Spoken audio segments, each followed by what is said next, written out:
En el bachillerato vamos a ver esos ejercicios de optimización. Venga, el ejercicio 1, que ya se comentó en clase, ¿vale? Que era buscar hacer que un número positivo, ¿vale? Que vamos a llamar x, al cual le sumo 25 veces su inverso, 25 por 1 partido a x, es decir, que tengo la expresión x más 25 partido a x,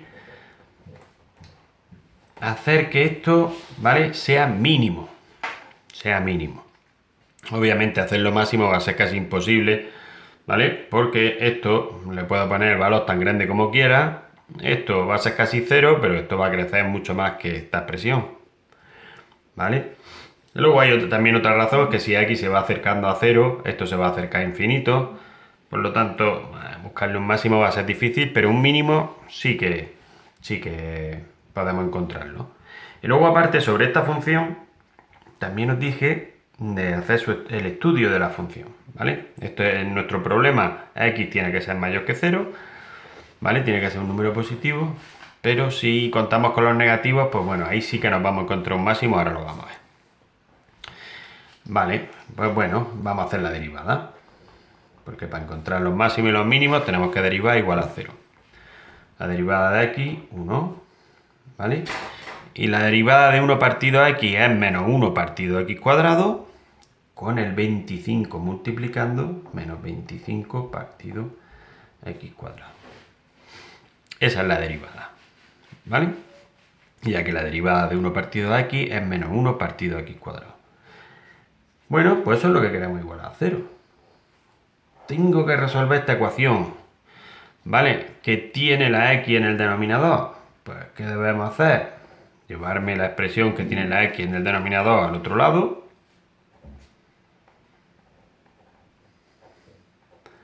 ¿Vale?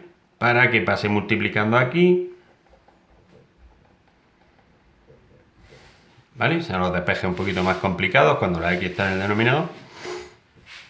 ¿Y qué valor hace al cuadrado que sea 25? Pues tenemos dos opciones, más y menos 5. En el caso de nuestro problema nos decía que fuese un número positivo, así que nos quedaríamos con el 5, ¿vale? Nos quedaríamos con el 5. En el caso de nuestro problema, ¿vale?, sería el 5 de nuestro problema, ¿vale?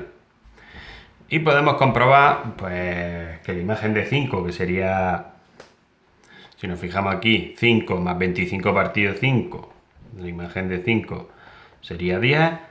Ahora si por ejemplo le doy el valor 6, ¿vale?, que tendría 6 más 25 entre 6, que es 4, algo. Pues 6 más 4, algo, ya tienes 10, algo, ¿vale? Si vas por debajo del 5, te vas al 3, por ejemplo, pues tienes 3 más 25 entre 3, que es más de 8, 3 más algo que es superior a 8, pues ya tienes 11, algo, ¿vale? Podemos comprobar con un simple tanteo que efectivamente esa solución tiene buena pinta, la del 5. Porque si me voy por valores por encima del 5 me va a salir más de 10, y si me voy con valores por debajo del 5 también me va a salir, ¿vale? Esta expresión se va a empezar a disparar, 25 partido de aquí, me van a salir valores, sumas mayores que 10. Bien, pero ahora os dije también, os pedí que analizásemos esta función, ¿vale? Ya en todo R. Vale. Esta función, si lo vemos, ya por lo pronto como función, ¿vale? Como función, vemos que su dominio, el dominio de f, es todos los valores reales excepto el 0. El valor 0 no se lo puedo dar, ¿vale? Así que si voy a estudiar la derivada para ver en qué tramo es positiva o es negativa, tengo que tener en cuenta, ¿vale?, dónde se anula la derivada, y aparte también tengo que tener en cuenta que el valor 0 va a haber una discontinuidad. ¿Y cómo se comporta la función a izquierda y derecha del 0? Ya os digo, esto en clase quizás lo tenía que haber señalado, ¿vale? Pero que no os preocupéis, que luego el tema siguiente entero de esto, ¿vale? Era simplemente para que aprovechásemos esta función y le diésemos una pincelada al crecimiento y al decrecimiento. Muy bien, pues vamos a analizar la función f', ¿vale? que ya hemos visto que se anula en 5 y en menos 5, ¿vale?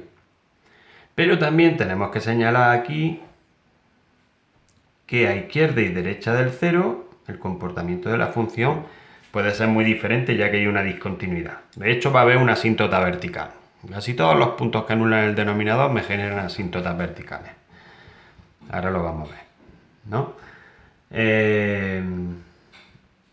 Bueno,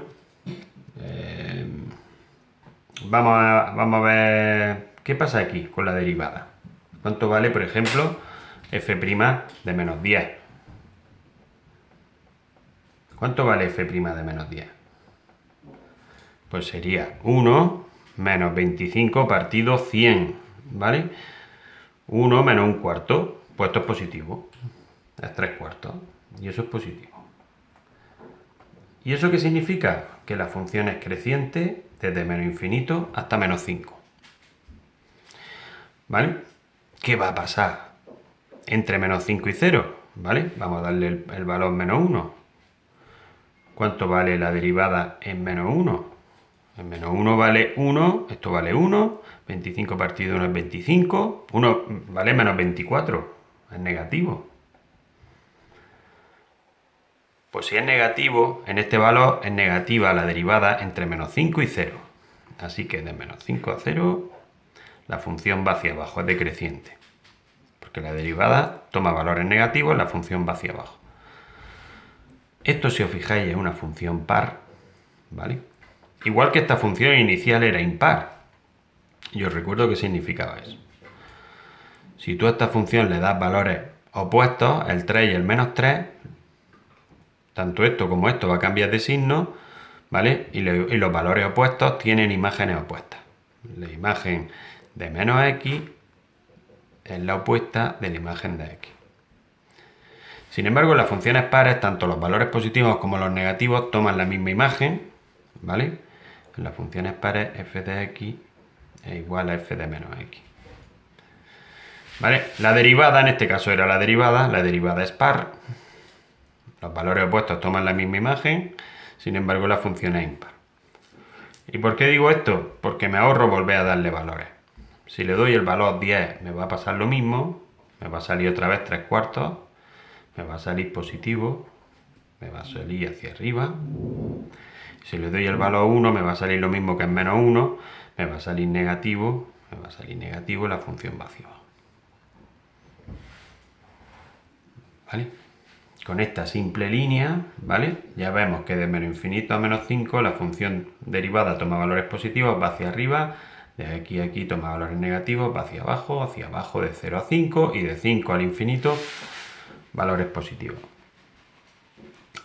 Bien, también comentamos de la concavidad y la convexidad, por lo tanto tendríamos que volver a derivar la derivada para obtener la segunda derivada. ¿Vale?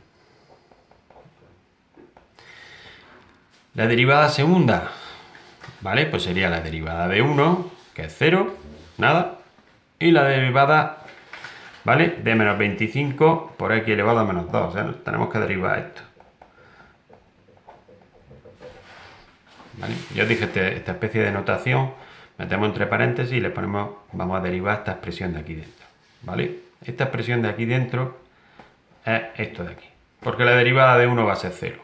Entonces nos tenemos que centrar en la derivada de esta expresión. X elevado a 2, no tengo una fórmula para 1 partido aquí al cuadrado. Lo pongo como x elevado a menos 2. ¿Vale? Y su derivada será el menos 2 saldrá multiplicando. ¿Vale? Y el exponente quedará menos 3. Y por lo tanto estamos hablando de la 50 partido menos por menos más x al cubo. Muy bien. ¿Dónde se anula esta expresión? Nunca. Nunca. ¿Vale? Si voy a estudiar la concavidad o la convexidad, ¿vale? Tengo que igualar esta función a 0, pero eso no ocurre nunca, porque x al cubo viene aquí multiplicando y desaparece.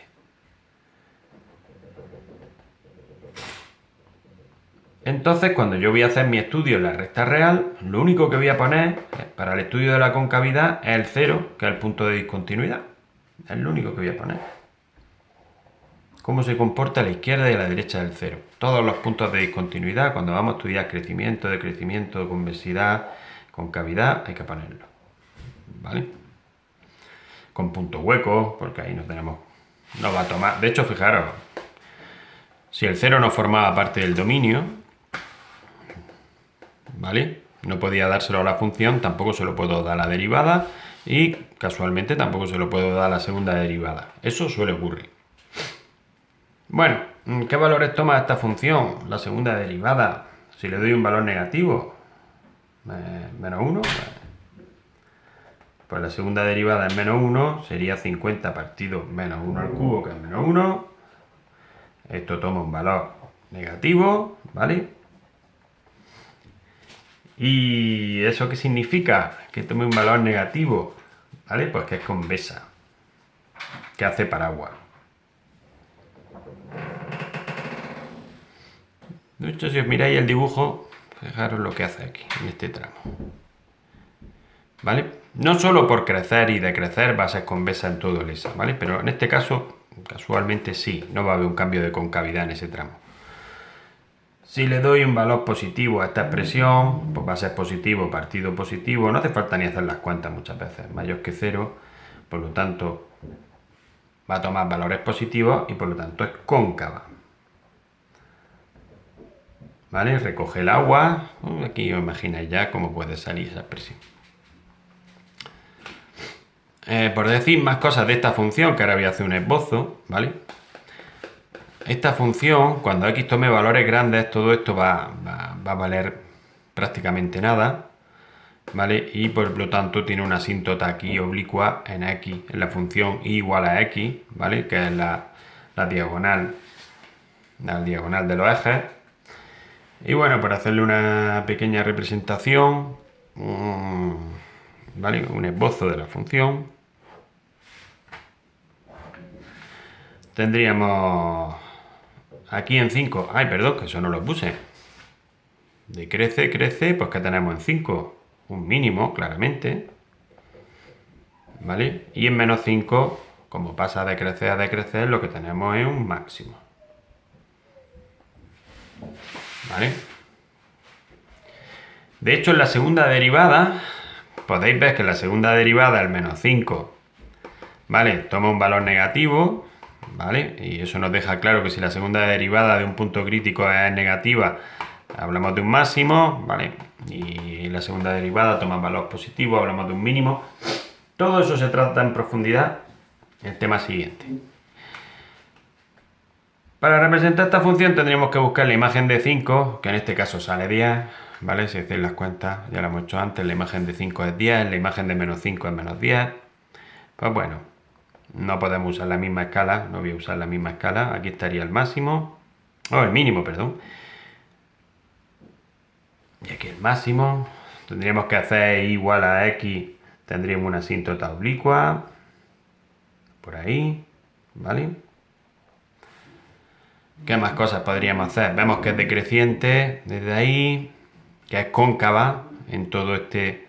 O sea que la función va a hacer así, esto es un esbozo ligero, ¿vale? Y aquí en este caso lo que tengo es que es convexa, hace paraguas, que ahí tiene un máximo y que después tiende a menos infinito por la izquierda del 0. Y ese es el esbozo de la función que podemos hacer, aparte de ir dándole valores si queremos, pero aquí f de 6, f de 3, pero el esbozo que podríamos hacer ahora mismo sin tener una hoja cuadriculada, simplemente con la información que hemos tenido de la primera y de la segunda derivada. La primera derivada me dijo que aquí había un mínimo y que aquí había un máximo, que esto era creciente, decreciente, decreciente, creciente, ¿vale? Y la segunda derivada me dijo que aquí era convexa, paraguas, cóncava, recoge el agua. Nada. Más ejercicios. Teníamos el segundo, ¿vale? El segundo ejercicio, que lo podemos hacer aquí, ¿Vale? De entre todos los triángulos rectángulos cuyos catetos tienen longitudes que suman 10, haya las dimensiones del de máxima área, ¿no? El 2. Vamos a pintarlo. Esto es un triángulo rectángulo con sus dos catetos X e Y. Y lo primero que nos dicen es que X más Y suma 10. ¿Vale? Y quieren maximizar el área de este triángulo rectángulo. El área de este triángulo rectángulo, base por altura, los dos catetos nos sirven de base y altura, ¿vale? Así que tendríamos que el área sería X por Y partido 2. Pero, como yo esto al final necesito dejarlo en una función con una sola letra para maximizarlo, pues de aquí despejo la Y y será 10 menos X, de manera que la función área, ¿vale? Podemos poner f sub a, la función área de X será X por Y por 10 menos X partido 2. Lo que es lo mismo, la función 10x menos x cuadrado partido 2. Esa es la función que tengo que maximizar. ¿Vale? Muy bien. Pues, ¿qué hago para maximizar esa función? Allá en la derivada. ¿Vale? De la función área. La derivada de 10x es 10. La derivada de 2x, de x al cuadrado es 2x. El partido 2 se queda como una constante dividiendo. Simplifico, esto es 5 menos x. ¿Y cuándo se anula la segunda derivada? A ver si es un máximo o un mínimo. La segunda derivada se anula, igualo esto a 0, y aquí vale 5. Y un poco lo que podíamos esperar. Que x valga 5. Y si x vale 5, si x vale 5 y también vale 5, ¿qué estoy? Estoy ante el triángulo, ¿vale? Ante la escuadra. ¿Vale? El triángulo isósceles rectángulo, que es el que tiene máxima área. Claro, si este triángulo lo vamos achatando, dándole más peso a un cateto que a otro, como aquí, al ir achatándolo se va haciendo más fino. Y este es el que mayor área vamos a tener. Y es más, si quisiese comprobar que efectivamente el que mayor área tiene, si la derivada era 5 menos x, ¿cuál es la segunda derivada? Sería menos 1. ¿Es negativo? Sí. F segunda de 5, ¿vale? La segunda derivada evaluada en 5 sale negativo, por lo tanto, al ser negativo, ¿vale? Me garantiza de que es un máximo. Si este valor hubiese salido positivo, esto sería un mínimo, no sería un máximo, ¿vale? De todos modos, podemos hacer comprobaciones con los valores 4 y 6, ¿vale? Podemos hacer comprobaciones dándole otros valores también. Pero lo suyo es eso, analizar la segunda derivada y ver que en el valor 5 la segunda derivada sale negativa. En esta ocasión es que la segunda derivada es constante, es negativa. Más cosas. Más el resto de ejercicios. Los otros dos los traigo hechos, ¿vale? Para que no se prolongue el vídeo excesivamente. Aquí los tenemos. Vale, el ejercicio 3 era muy parecido, pero sobre un rectángulo, ¿vale? Y nos decía que la diagonal de todos los rectángulos que suman 12 de perímetro, es decir, 2 por x más los dos lados y suman 12, de donde podemos deducir que y vale 6 menos x, si despejamos la y, 12 menos 2x partido 2, pues 6 menos x. ¿Vale? Si este lado mide x, este medirá 6 menos x para que en total todos sumen 12. ¿Cuál es el que tiene la diagonal más pequeña? La diagonal, por el teorema de Pitágoras, la diagonal al cuadrado es igual a este lado al cuadrado más este otro cateto al cuadrado. ¿Cómo tengo que despejar la d? D es la raíz de todo esto y esa es mi función. Esa es mi función. ¿Vale? La d es mi función, lo que voy buscando. ¿Vale? Esto sería la función al cuadrado. La función diagonal. Y esto es lo que tengo que minimizar. ¿Minimizar o maximizar? ¿Cuál es el que tiene la diagonal menos? Minimizar. Vale. Pues esta es la función que tengo que derivar. Para derivarla, lo más cómodo es que hagamos todo este desarrollo, ¿vale? Que queda 2x cuadrado menos 12x más 36. Es más cómodo de derivar esto, ¿vale? Desde mi punto de vista, su derivada pues sería la derivada de la raíz 1 partido 2 por la raíz, y luego hay que por la derivada del radicando, que será 4x menos 12. Si todo eso lo simplifico, porque el 2 está dividiendo a 4 y a 12, 2x menos 6 partido esta raíz. Si tú eso lo igualas a 0, ¿esto cuándo se va a igualar a 0? Cuando el numerador se iguala a 0. Cuando se iguala a 0, 2x menos 6. Esa es la ecuación que te queda, ¿vale? 2x menos 6 igual a 0, 2x igual a 6, x igual a 3. X igual a 3, ¿qué significa? Que esto mida a 3 y que esto mida a 3.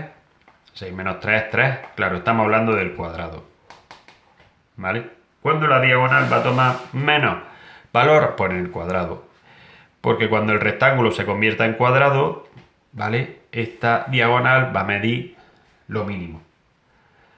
Porque mientras el cuadrado se va estirando y se va formando el rectángulo, pues esta diagonal se va estirando. Lo podíamos haber intuido que iba a salir eso, ¿no? Era previsible que iba a salir el cuadrado. Bueno, y el último es el más chulo, más bonito. Dale, estos ejercicios de volúmenes suelen ser bastante chulos y hombre, han suelto dilemas de la industria, ¿vale? Si tú vas a embotellar tu tomate en lata, ¿vale? Tu tomate frito en lata, pues lo ideal es que gastes el mínimo de material, el mínimo de aluminio, ¿vale? Para embotellar todo tu tomate frito. Bueno, fijaros al final la conclusión que vamos a sacar. Que el diámetro y la altura sean iguales. O sea, que la lata sea lo más cuadrada posible, ¿vale? Bueno, vamos a ver cómo haríamos eso. Aquí habría que tirar de la fórmula, habría que tener claro que el volumen de un cilindro es área de la base por la altura, ¿vale? La área de la base es pi r cuadrado, la altura h, y eso nos dicen que medía el volumen de la lata era 6,28. No sé si litros, sí, litros. Una lata de 6,28 litros, una buena lata, ¿eh? Una buena lata, bien grande, ¿vale? De hecho, sí. Luego interpretamos la solución. ¿Vale? Litros sería centímetros, decímetros cúbicos, ¿vale? Podríamos decir que estos son, si son litros, que son decímetros cúbicos. ¿Por qué lo pongo así? Porque al final, para interpretar la solución que me va a salir, que la altura sea 2 decímetros, ¿vale? Es decir, 20 centímetros, casi un palmo de altura, y el radio 1, es decir, un diámetro de 2, también casi un palmo de ancho, pues me va a salir un latón, ¿vale? De 20 centímetros de ancho por 20 centímetros de alto, me va a salir una lata gigante, ¿vale? Estamos hablando de una lata que tiene 6,28 litros. Vale, nosotros partimos de aquí, de que pi por r al cuadrado por h tiene que medir 6,28. ¿Vale? Y ya digo, esto es lo de menos, ¿eh? Que pasemos a decímetros, pero viene muy bien para interpretar la solución. Si lo dejas en litros, no va a poder interpretar la solución. Si lo pasas a decímetros cúbicos, todo va a cobrar sentido, ¿vale? ¿Y eso qué quiere decir? Pues si pi es 3,14, habitualmente usamos ese valor, el 3,14 al pasar dividiendo se quedará 2, es decir, que la relación entre el radio al cuadrado por h tiene que ser 2, o lo que es lo mismo, h tiene que ser 2 partido r cuadrado. ¿Y por qué tengo que sacar, como siempre, la relación esta, ¿vale? Entre las dos variables? Porque nuestra función solo va a trabajar con una. Y nosotros lo que tenemos que minimizar es la superficie de la lata, que es el área del cilindro, que es 2 veces el área de las bases, 2 pi r cuadrado, los dos círculos, el de arriba y el de abajo, más 2 pi RH, ¿vale? Más 2 pi r el perímetro por la altura, ¿vale? Esas formulitas, pues obviamente había que rescatarlas por ahí. Esto es lo que yo tengo que minimizar, pero como depende de dos variables, de la r y de la h, tengo que hacer este cambio. Cambiar h por 2 partido r cuadrado, que lo hemos deducido porque conocíamos el volumen de la lata. Y sabíamos la relación que tenía que tener h con r al cuadrado. Si tú sustituyes la h por r al cuadrado, te llega aquí. Y claro, ya simplificando y sacando factor común 2pi, ¿vale? Te queda r cuadrado más 2 partido r. Esto es lo que tenemos que minimizar. Como tenemos que minimizarlo, vamos a hacer la derivada. 2pi es una constante, se queda aquí. La derivada de r cuadrado, 2 partido r. La derivada de 2 partido r menos 2 partido r cuadrado. Ya está derivado. Eso es lo que hay que igualar a 0. Sería un problema bastante más bonito. ¿Vale? Lo igualamos a 0. Si para que esto se iguale a 0, esto se va aquí a este lado positivo, es decir, esto y esto tienen que ser iguales para que esto salga a 0. 2r igual a 2 partido r cuadrado. R cuadrado pasa multiplicando, este 2 pasa dividiendo y al final tengo que r al cubo valga 1. Que r al cubo valga 1. ¿Qué solución tiene que r? ¿Cuándo r al cubo vale 1? Cuando el radio valga 1. ¿Vale? Esta ecuación solo tiene una solución, es que r valga 1. Automáticamente que sacamos que r vale 1, rescatando nuestra relación entre la altura y el radio al cuadrado, ¿vale? Esto sería 2 partido 1 al cuadrado, la altura vale 2. Y luego he pintado esa situación un poco, ¿vale? Recordad que esto era el radio del centro, aquí, pues si el radio vale 1, el diámetro vale 2. Es decir, que al final la conclusión que vamos a tener, para que esa lata tenga la mayor capacidad posible, es que la altura y el diámetro sean iguales. Y si eso vale para una lata de 6,28 litros, vale para todas las latas del mundo mundial. Porque esta constante, que aquí era 2, no influye para nada en esta derivada. De hecho, ese 2 también lo podía haber sacado de factor común. Aquí, ¿no? Ya digo, no influye para nada esa constante, lo podéis comprobar, ¿vale? Lo podéis hacer para una lata que en vez de medir 6,28 mida lo que os dé la gana. 3,14, 30, de 18 litros. Ya veréis que esa constante no influye para nada, ¿vale? Para nada en nuestro problema. Así que si queréis construir la lata con mayor capacidad posible, recordadlo, la altura igual que el diámetro. Lo más cuadrada posible, si la ves de perfil, es cuadrada, efectivamente. ¿Vale? Si la ponemos de perfil. Bueno, pues nada, esa era la tarea que había, ¿vale? Espero que este último ya era más interesante, un poquito más complicado, pero espero que lo hayáis comprendido bien. La utilidad que ya le estamos viendo a esto de derivar, ¿vale? Este podría ser un problema de ingeniería, de logística, perfectamente aplicable. Cualquier empresa que tenga que embotellar algo, todos esos cálculos los tiene que hacer. Pensad que muchas veces las latas no son del mismo material, las botellas, exactamente. Luego está la logística de distribución, cómo encajan las latas entre sí. Por eso muchas veces prefieren los formatos cuadrados, porque las latas entre sí pues dejan espacio a la hora de empaquetar. En fin, pues todos esos son problemas que se han resuelto con matemáticas. ¿De acuerdo? Maximizando y optimizando. Bueno, pues nada, esta era la tarea de hoy, ¿vale? Tarea del jueves y ya está. Nos vemos el martes. Venga, hasta luego.